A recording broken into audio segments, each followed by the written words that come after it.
Hello friend, आज की इस वीडियो में हम बात करेंगे क्वेश्चन बैंक के बारे में, जो रसायन विज्ञान का है, कक्षा 12th का है। ये तो वैसे 2020 का है, पर इसका मैं आज न्यूमेरिकल कराने जा रहा हूँ। तो न्यूमेरिकल जो होता है सेम है, ठीक है, कोई दिक्कत नहीं है। 2020 का है तो वो भी न्यूमेरिकल सेम है, 2021 2022 सबका, ठीक है। तो मेरे पास जो अवेलेबल बुक है उसमें का जो भी न्यूमेरिकल है इंपॉर्टेंट, मैं आपको कराने जा रहा हूँ, ठीक है। तो इसका पहला चैप्टर हम लोग आज स्टार्ट करेंगे। जो इसके इंपॉर्टेंट न्यूमेरिकल्स हैं, जो बच्चों को समझ में नहीं आते हैं सॉल्यूशन के बाद भी, जो इसमें सॉल्यूशन किया होता है तो भी बच्चे डिस्टर्ब रहते हैं कि मेरे से क्वेश्चन नहीं हो पा रहा है। तो मैं इन सारे क्वेश्चन को मैं सॉल्व कराऊंगा, जैसे पहला है, दूसरा है, तीसरा है, ठीक है, चौथा, पाँचवा, छठा, ठीक है। तो ये 6 ही अभी तक न्यूमेरिकल है, उसके आगे भी है तो आगे भी कराऊंगा। तब तक आज के लिए मैं केवल 6 न्यूमेरिकल कराऊंगा, ठीक है। तो इसमें पहला क्वेश्चन जो है हम लोग स्टार्ट करेंगे। कह रहा है लघु उत्तरीय प्रश्न है, जो कि 3 अंक का आता है। ये बहुत इंपॉर्टेंट है। देखिए, आप लोग न्यूमेरिकल करना स्टार्ट कर दीजिए अभी से, क्योंकि पेपर आपका स्टार्ट होने वाला है 24 अप्रैल से शायद, ठीक है। ये भी कोई कंफर्म डेट नहीं है, पर वैसे कहा जा रहा है। तो आप लोग प्लीज़ न्यूमेरिकल पर भी फोकस करिए। तो पहला क्वेश्चन इसका क्या कह रहा है कि एक घनीय ठोस 2 तत्वों P एवं Q से बना है। घन के कोनों पर Q परमाणु एवं अंतः केंद्र पर P परमाणु स्थित है। इस यौगिक का सूत्र क्या है? P एवं Q की उपसंयोजन संख्या क्या है? ठीक है, देखिए आप लोग ये किए होंगे, ठीक है, मैं मानता हूँ ये आप लोग ने किया है, ठीक है। मैं भी बताऊँगा, बिल्कुल ऐसा ही बताऊँगा, पर थोड़ा समझा कर बताऊँगा ताकि आपको अच्छे से समझ में आ जाए, ठीक है। तो मैं इसको कैसे करूँगा, आप उस पर फोकस करिए, ठीक है। तो चलिए, ये रहा आपका क्वेश्चन जो कि आपके सामने है, ठीक है। तो इसका क्वेश्चन का सॉल्यूशन कैसे करेंगे? सबसे पहले जो दिया गया है उसको लिख लेंगे, उसके बाद इसको आगे प्रोसीड करेंगे, ठीक है। तो देखिए, एक घनीय ठोस दिया गया है, तो घनीय ठोस में जो 2 तत्व P एवं Q से बना है, कह रहा है कि P एवं Q से बना है, ठीक है। तो आपको सबसे पहले घनीय ठोस बनाना पड़ेगा। तो घनीय ठोस कुछ इस प्रकार से बनेगा। सबसे पहले आप एक घन बनाएंगे, ठीक है, एक आप स्ट्रक्चर बना लेंगे घन का, जो इस प्रकार से होगा, ठीक है, हो गया। अब देखिए, ये बोल रहा है कि P एवं Q से बना है, तो सबसे पहले आप P बना लीजिए। P को हम ऐसे दर्शाएंगे और Q को हम ब्लू पेन से, ठीक है। P को ब्लैक पेन से दर्शा रहे हैं और Q को ब्लू पेन से दर्शा रहे हैं, ठीक है। तो मैं Q को क्या कह रहा है कि घन के कोनों पर Q परमाणु, घन के कोनों पर कौन रह रहा है? Q परमाणु। तो Q परमाणु को कोने पर रख दे रहा हूँ। देखिए, कोने पर ये मैं इनको रख दिया, ये ब्लू कलर वाला है जो, देखिए कोन पर हो गया, कोने पर। Q परमाणु को कोन पर रख दिया, एवं अंतः केंद्र पर P परमाणु। अंतः केंद्र क्या होता है? देखिए, जो हर जगह से कटने के बाद जो सेंटर में आता है, सेंटर में जो आता है वही अंतः केंद्र होता है, जो बीचों बीच हो। तो अंतः केंद्र को क्या बोल दें? P। क्या? P बोल दिया, ठीक है। अब देखिए, P जो हो गया अंतः केंद्र हो गया, Q जो हो गया ये कोनों पर हो गया, ये परमाणु की मैंने दर्शा दिया, ठीक है। अब देखिए, चूंकि इतना हो जाने के बाद इस यौगिक का सूत्र क्या है? अब इस यौगिक जो है, इस यौगिक का सूत्र क्या है आपको बताना है। तो लिखेंगे, चूंकि घन के परमाणु जो Q है वो कितने 8 कोनों पर स्थित है। Q जो है 8 कोनों पर स्थित है। क्या है? 8 कोनों पर स्थित है। अतः जो Q परमाणु की संख्या है, परमाणु की संख्या जो होगी वो क्या होगी? देखिए, Q परमाणु की संख्या क्या होगी? सपोज करिए मैं इसको ले लेता हूँ, तो ये कितने बराबर भागों में बटा हुआ है? देखिए, एक तो इस साइड, इसको 20 से काट दीजिए तो एक साइड, दो साइड, 2 बराबर भाग में, 3 4 भाग में कट गया। ये आगे वाला हुआ, आगे का फेस हुआ ऊपर के तरफ, और अंदर के तरफ यानी कि पीछे के तरफ भी तो ऐसा ही कटा होगा, मतलब कि ये ऊपर से 4 और पीछे से मतलब नीचे से 4, यानी कि 8 बार कटा है, यानी कि 8 भाग हुआ है इसका। ठीक है, तो इसलिए 8 का 1/8 भाग हुआ है। तो ये काट दीजिए इससे, तो क्या हो गया, 1 आया हमारा। ये क्या आया, Q परमाणुओं की संख्या आया। अब देखिए, चूंकि परमाणु P अंतः केंद्र पर स्थित है, अंतः केंद्र पर स्थित है। ये P जो है कहाँ स्थित है, अंतः केंद्र पर स्थित है। अतः P परमाणु की संख्या, P परमाणु की जो संख्या है वो क्या होगी, देखिए ये केवल अकेला है, ये केवल अकेला है, ये कहीं से भी कटा नहीं है, फलक के पूरा सेंटर में है। तो यानी कि इसकी परमाणु की संख्या क्या है, केवल 1 है। तो चूंकि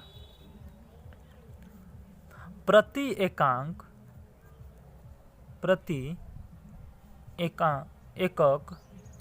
एकक कोष्ठिका P तथा Q परमाणुओं की संख्या का जो अनुपात आया वो क्या आया, देखिए इसका भी 1 इसका भी 1, तो यानी कि अनुपात जो हुआ हमारा क्या हुआ, 1:1 का अनुपात आया। ठीक है, अब देखिए हमारा अनुपात तो ये आ गया, हमको निकालना क्या है कि इसका सूत्र क्या है। तो जब 1:1 है तो सूत्र क्या हो जाएगा, P × Q, यानी कि PQ हो जाएगा। यौगिक का जो सूत्र होगा, यौगिक का सूत्र जो होगा PQ हो जाएगा। ये एक आंसर हो गया। अच्छा, अब कह रहा है कि उपसंयोजन संख्या, तो उपसंयोजन संख्या ज्ञात करना है।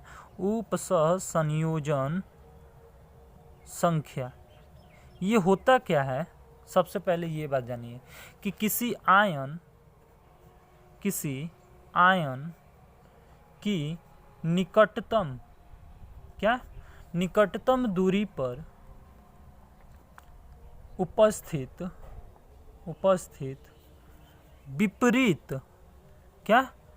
विपरीत आवेशित आयनों की संख्या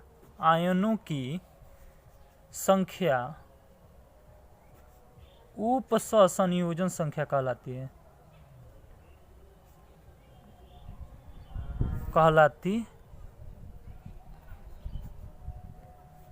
क्या, उपसंयोजन संख्या कहलाती है। फॉर एग्जाम्पल हम लोग ले लेते हैं, जैसे कि मान लीजिए हम लोग ने एक स्क्वायर बनाया। ठीक है, स्क्वायर जो है, स्क्वायर कह रहे हैं, हम लोगों ने घन बनाया। ठीक है, तो घन का जो सेंटर है, सेंटर जो था ना P हमारा, और इस कोने पर ये जो था, ठीक है, तो ये बोल रहा है कि उपसंयोजन संख्या। तो उपसंयोजन संख्या मतलब देखिए, ये इसको टच करेगा, इधर से जाएगा तो और बाहर निकल जाएगा, तो 2 2 4, ठीक है, ये भी टच करेगा 5 6 7, और देखिए ये हो गया 1 2 3 4 5 6 7, ये हो जाएगा। तो ये एक ये भी तो हुआ 8, यानी कि ये 1 2 3 4 5 6 7 8, ये 8 क्या करेगा, इसको टच करेगा, यानी कि जो ये 8 जब टच कर रहा है, इसको 8 जब टच कर रहा है, इसलिए इसकी उपसंयोजन संख्या क्या हो जाएगी, उपसंयोजन संख्या जो होगी वो क्या होगी, 8 होगी। वो क्या होगी, 8 होगी, क्योंकि ये जो सेंटर में है, इसको टच करने वाले को कितने हैं, 8 हैं। ये इधर से, ये इधर से, ये इधर से टच करेगा, ये यहाँ से, ये यहाँ से, यहाँ से, ये इसको, ये ऐसे। ठीक है, आया बात समझ में। अब अगला देखें क्वेश्चन। ठीक है, देखिए अगला क्वेश्चन क्या कर रहा है कि एक आयनिक ठोस के फलक, देखिए यहाँ पर ये आंसर भी आ गया है, उपसर संयोजन संख्या 8 है, अनुपात 1/1 है, सूत्र PQ है। तो इसमें अनुपात भी पूछेगा तो आप लोग बता देंगे, सूत्र भी पूछेगा तो बता देंगे, और संख्या भी पूछेगा तो बता देंगे। क्लियर है पहला क्वेश्चन। दूसरा, एक आयनिक ठोस के फलक केंद्रीय घनीय सेल के कोरों की लंबाई 508 पिकोमीटर है, इसको PM बोलेंगे यानी कि पिकोमीटर है। यदि धनायन की त्रिज्या 110 पिकोमीटर हो तो ऋणायन की त्रिज्या की गणना करें। ठीक है, देखिए इसको कैसे करेंगे। धनायन की त्रिज्या दिया गया है 110 और घनीय सेल के कोरों की लंबाई 508 पिकोमीटर दिया गया है। ठीक है, तो ये मैं भी क्वेश्चन अभी दिखा देता हूँ। देखिए ये आपका क्वेश्चन है, इसको कैसे सॉल्व करेंगे ध्यान से देखिएगा। सबसे पहले इसको करेंगे कैसे, ये जो कोर की लंबाई है, कोर की लंबाई दे दिया गया है, आयनिक ठोस फलक केंद्रित घनीय सेल के कोरों की लंबाई, कोर की लंबाई जैसे दिया गया वैसे लिखते चलिए। कोर की लंबाई यानी कि A दे दिया गया है, कोर की लंबाई, लंबाई A से दर्शाते हैं 508 पिकोमीटर। अच्छा ये पिकोमीटर में है। धनायन की त्रिज्या, धनायन की त्रिज्या, धनायन की त्रिज्या यानी कि त्रिज्या हो यानी कि R, कैसी, धनायन, तो धनायन R प्लस 110 पिकोमीटर हो गई। तो ऋणायन की त्रिज्या ज्ञात करें, तो ऋणायन की त्रिज्या हमको निकालना है। ऋणायन, ऋणायन कैसे लिखा है, हाँ चलिए कोई बात नहीं, उतना वो नहीं करिए। ऋणायन की त्रिज्या जो होगी वो R माइनस हमको ज्ञात करना है। ठीक है, तो देखिए इसको कैसे करेंगे, सूत्र से देखिए, सूत्र से, इसका सूत्र क्या होता है, फॉर्मूला क्या होता है, A बराबर A यानी कि कोर की लंबाई बराबर 2 कोष्ठ में धनायन की त्रिज्या प्लस ऋणायन की त्रिज्या, यही फॉर्मूला होता है। यही फॉर्मूला से हमको इसको सॉल्व करना है। देखिए कैसे, A जो है 508, तो 508 हो गया, बराबर 2 R प्लस यानी कि 110 पिकोमीटर प्लस R माइनस हो गया, तो 508 बराबर 220 प्लस 2 R माइनस हो जाएगा।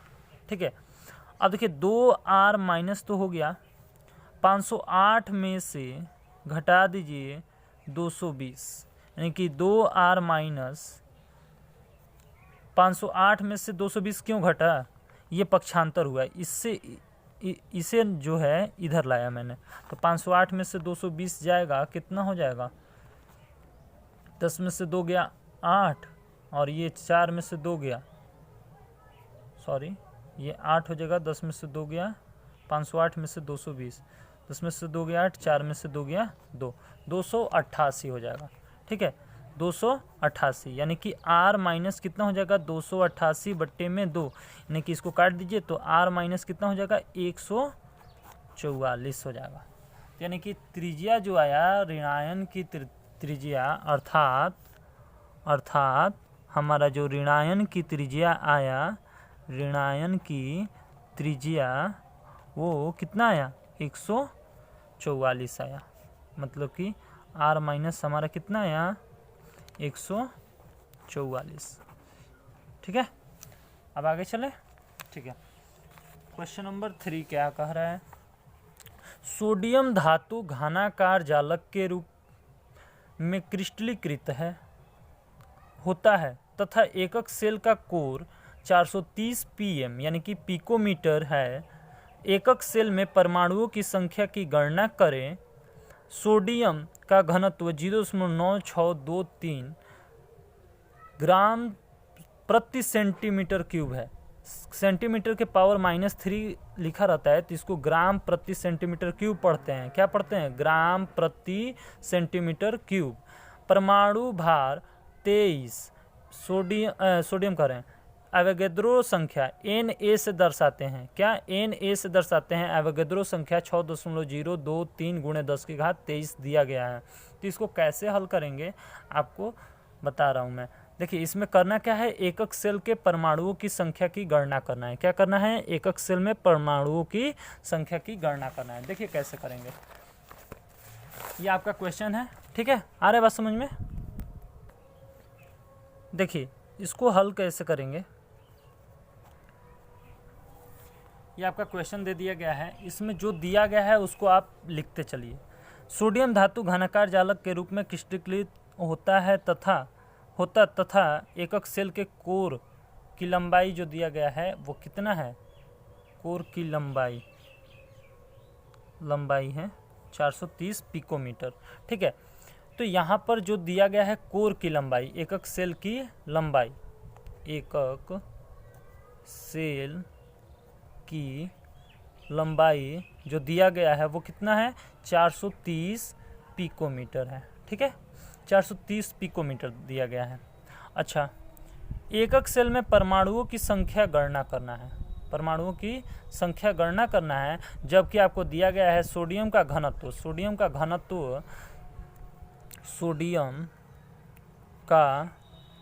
घनत्व यानी कि रो दिया गया है आपको 0.9623 ग्राम सेंटीमीटर के पावर -3, यही दिया गया है। अरे बात समझ में, ये आपको दिया गया है, एकक सेल की लंबाई दिया गया है और ये दिया गया है, और परमाणु भार यानी कि किसका, सोडियम का परमाणु भार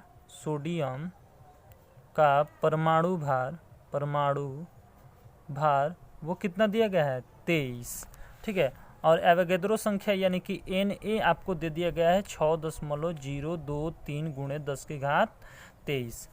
देखिए एक चीज़ देख रहे होंगे, यहाँ पर सेंटीमीटर क्यूब है, यहाँ पर पिकोमीटर दिया गया है, इसको भी हम लोग क्या करेंगे, कन्वर्ट करके सेंटीमीटर में बदलेंगे। तो सेंटीमीटर में बदलने के लिए क्या करते हैं, 430 गुणे पिकोमीटर को सेंटीमीटर में बदलना होता है 10⁻10 से गुणा करते हैं, तो ये हमारा क्या हो जाएगा, सेंटीमीटर में बदल जाएगा।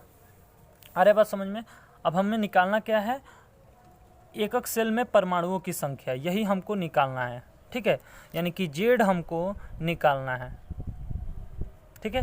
कैसे निकलेगा, एकक सेल लिखेंगे फॉर्मूला, एकक सेल का घनत्व यानी कि आपको रो बराबर क्या होता है, जेड गुणे एम बटे में a³ × Na, ठीक है। रो क्या है, रो 0.9623 ग्राम सेंटीमीटर के पावर -3, ये आपको दिया गया है, यानी कि घनत्व आपको दिया गया है। तो 0.9623 बराबर जेड का मान क्या होगा, यही हमको निकालना है, तो जेड लिख दीजिए, गुणे एम का मान क्या होगा, एम मतलब बताइए, एम का मान जो है सोडियम का परमाणु भार जो होता है एम से दर्शाते हैं, किस चीज़ से दर्शाते हैं, एम से, सोडियम का ही नहीं किसी का भी परमाणु भार एम से दर्शाते हैं, तो ये एम के जगह पर 23 लिख देंगे, बटे में a³, ए का मान कितना है, ए का मान एकक सेल की लंबाई यानी कि एकक सेल की लंबाई यानी कि ए दिया गया है, इसको ए से दर्शा लीजिएगा, 430 गुणे 10⁻−10 के पावर 3 हो जाएगा, गुणे सोडियम कह रहे हैं कि एवोगैड्रो संख्या कितना होता है, 6.023 × 10⁻23। अब इसको हल करिए, इसको हल करेंगे तो क्या आएगा आपका, इसको देखिए, पहले तो ये जेड है, तो जेड को आप क्या करिए, साइड में ला दीजिए, तो जेड जो है आपका साइड में आ जाएगा। अब इसका गुणा, ये नीचे वाले का पोर्शन का गुणा इसमें कर दीजिए, नीचे वाले पोर्शन का गुणा किसमें, इसमें कर देंगे, और ये 23 जो है नीचे आ जाएगा। तो यहाँ से देखिए 0.9623 गुणे 430⁻³ गुणे 6.023, केवल अंक वाला लिख देते हैं, और फिर 10⁻−10 है × 3, 10⁻30, और 30 में से 27 जाएगा, ये 10⁻−30 हो जाएगा, और ये +23 बटे में, क्योंकि घात जुड़ता है गुणा में, ठीक है, और बटे में 23 हो जाएगा, यानी कि जेड बराबर हमारा क्या आ गया 0.9623 गुणे 430 की घात 3 गुणे 6.023 गुणे 10 की घात कितना हो जाएगा 30 और 23 जोड़ दीजिए -30 और 23 मिलकर 7 हो जाएगा, यानी कि -7 बट्टे में 23, यानी कि जेड बराबर क्या हो जाएगा 2 हो जाएगा परमाणुओं की संख्या। इसको हल करेंगे तो आपके सीरीज में दिया गया होगा आंसर, ये परमाणुओं की संख्या हो जाएगा ये। रुकिए मैं दिखा देता हूँ आपका सीरीज का आंसर। देखिए इसी को हल करेंगे तो क्या आएगा 2 आएगा, यही परमाणुओं की संख्या होगी। तो बात समझ में आ रहा है। अब आगे बढ़े क्वेश्चन नंबर 4 की तरफ चलते हैं। 58.5 ग्राम NaCl में इकाई सेलों की संख्या ज्ञात कीजिए, जबकि Na बराबर 23 और क्लोरीन का मान 35.5। यह है क्या भार है, परमाणु भार है। ठीक है, तो इसको कैसे हल करेंगे क्वेश्चन नंबर 4 की तरफ चलते हैं। देखिए क्वेश्चन नंबर 4 क्या कह रहा है 58.5 ग्राम NaCl में इकाई सेलों की संख्या ज्ञात करें। इकाई सेलों की संख्या ज्ञात करें जबकि Na बराबर 23 दिया गया है। तो NaCl का अणुभार लिखेंगे, NaCl का अणुभार जो होगा वो क्या होगा 58.5 है, यही तो दिया गया है क्वेश्चन में 58.5 ग्राम NaCl का अणुभार। ठीक है, हल। अच्छा, अब NaCl का अणुभार जो है 58.5 ये दिया नहीं है, ये देखिए ये 23 और 35.5 को जोड़ने पर आता है। ठीक है, 58.5। और ये जो दिया गया है NaCl के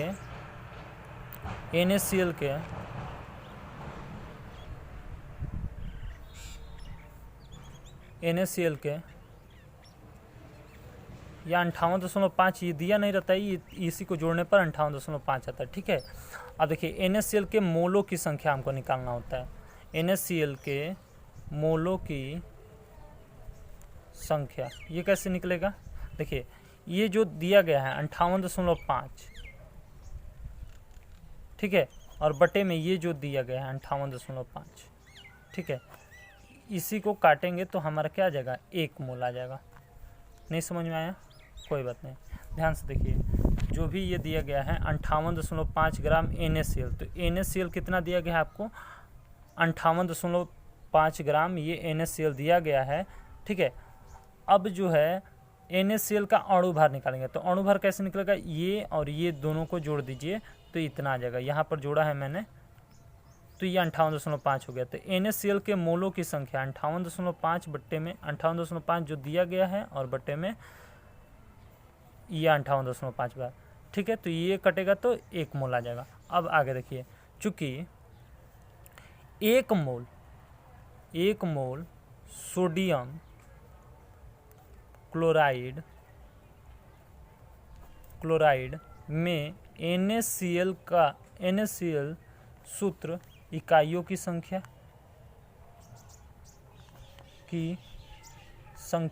सूत्र इकाइयों की संख्या बराबर 6.022 गुणे 10 की घात 23 हो जाएगा। चूँकि NaCl की FCC व्यवस्था होती है,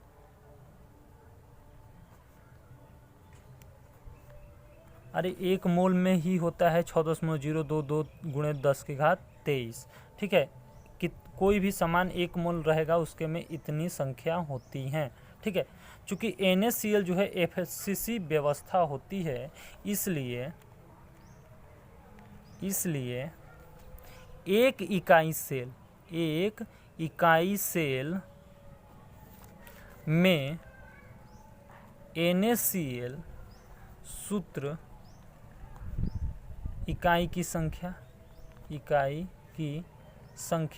FCC के लिए जो होता है वो कितना होता है 4 होता है। ये याद रखिएगा, FCC के लिए जो व्यवस्था होती है वो क्या होती है 4 होती है, 4 संख्या होती है। इकाई सेलों की संख्या जो होती हैं 4 होती हैं।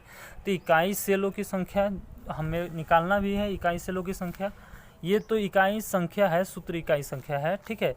तो इकाई सेलों की संख्या की बात की जाए, इकाई सेलों की संख्या बराबर, तो एवोगैड्रो नंबर क्या होता है, एवोगैड्रो नंबर बटे में इकाई सेलों की एक इकाई, ये एक इकाई सेलों की संख्या जो होती है एफसीसी की 4 होती है, अतः इकाई सेलों की संख्या बराबर एवोगैड्रो संख्या बटे में एक इकाई, केवल एक इकाई सेलों की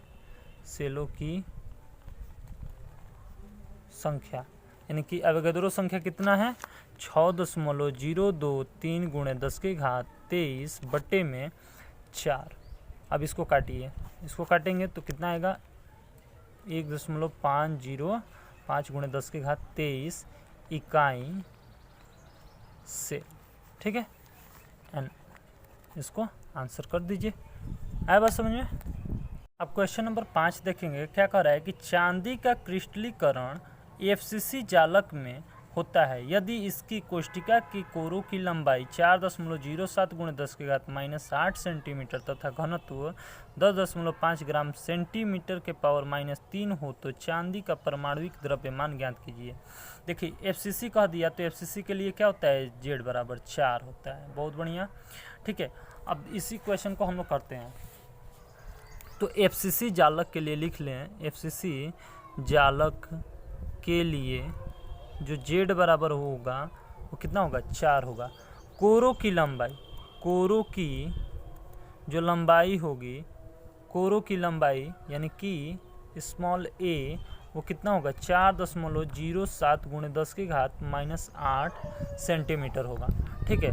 और घनत्व जो होगा, घनत्व क्या होगा, घनत्व वो रो से प्रदर्शित करते हैं, रो से वो कितना है 10.5 ग्राम सेंटीमीटर के पावर -3 होगा। देखिए दिया गया है, घनत्व दिया गया है तो घनत्व को रो से दर्शाते हैं, कोरों की लंबाई दिया गया है उसको ए से दर्शाते हैं, जो दिया गया है मैंने लिख दिया। अब आपको करना क्या है, यहाँ से परमाणुविक द्रव्यमान यानी कि यानी कि एम आपको निकालना है, क्या एम निकालना है। तो देखिए घनत्व बराबर सूत्र क्या होता है, घनत्व यानी कि रो बराबर आपका होता है जेड इंटू एम बटे में एन ए इंटू ए क्यूब, ठीक है। तो एम बराबर क्या होता है कि ये जो है इधर गुणा हो जाएगा, तो रो इंटू एन ए इंटू ए क्यूब बटे में जेड। तो यहाँ से एम बराबर क्या हो गया, रो का मान क्या है 10.5 लिख दिया। एन ए यानी कि 6.023 गुणे 10 की घात 23 गुणे ए क्यूब, ए का मान क्या है 4.07 गुणे 10 की घात -8, ठीक है, क्यूब हो जाएगा, इसका क्यूब पूरे के बटे में जेड का मतलब क्या 4, तो 4 लिख दीजिए। आया बात समझ में। अब इसको हमें क्या करना है, हल करना है। तो इसको हल करने पर क्या आएगा, देखिए इसको हल करेंगे तो आपका फाइनल आंसर आ जाएगा 106.54 ग्राम मोल इनवर्स, ठीक है। इसको हल करेंगे तो ये कैलकुलेशन है, बस आपको आना चाहिए, ये हम बता देंगे तो आपका क्लियर कभी नहीं होगा, ठीक है। देखिए इसका एक साथ गुणा करिए और इन दोनों का गुणा करके 3×8 = 24 यानी 10 की घात -8 गुणे 3 है, तो इसको हम लोग लिख सकते हैं 10 की घात -24 और ये 10 की घात 23 है, तो 23 और 24 जोड़ेंगे तो 10 की घात 23 और -24 हो जाएगा, यानी 10 की घात -1 हो जाएगा। आया बात समझ में, गुणा में घात जुटता है।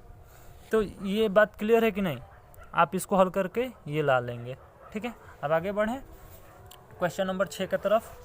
देखिए एक तत्व बीसीसी जालक रूप में क्रिस्टलीकृत होता है जिसके कोरों की लंबाई 288, ठीक है, पिकोमीटर है, तत्वों का घनत्व 2.7 ग्राम प्रति सेंटीमीटर क्यूब है, 208 ग्राम तत्वों में परमाणुओं की संख्या होगी।